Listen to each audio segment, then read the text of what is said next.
بسم اللہ الرحمن الرحیم۔ السلام علیکم۔ مصیبت زدہ اور پریشان حال کے لیے دعا۔ اللہم رحمتک ارجو فلا تکلنی الی نفسی طرفۃ عین واصلح لی شانی کلہ لا الہ الا انت۔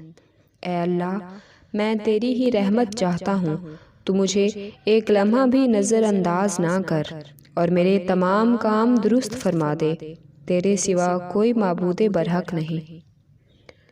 اپنے مشکل وقت میں ذکر الہی سے ہی سکون حاصل ہوتا ہے، اور اللہ تعالیٰ اپنے چنے ہوئے بندوں پر ہی آزمائش ڈالتا ہے۔ ہمیں بھی چاہیے کہ ہم اللہ کے فیصلوں پر راضی رہیں۔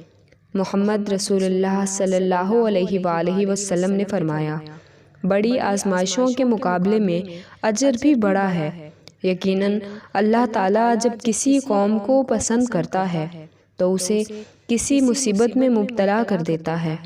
چنانچہ جو اللہ کی تقدیر پہ راضی رہا اسے اللہ کی رضا مل جاتی ہے، اور جو اللہ کے فیصلے پہ ناراض ہوا اللہ تعالیٰ بھی اس سے ناراض ہو جاتا ہے۔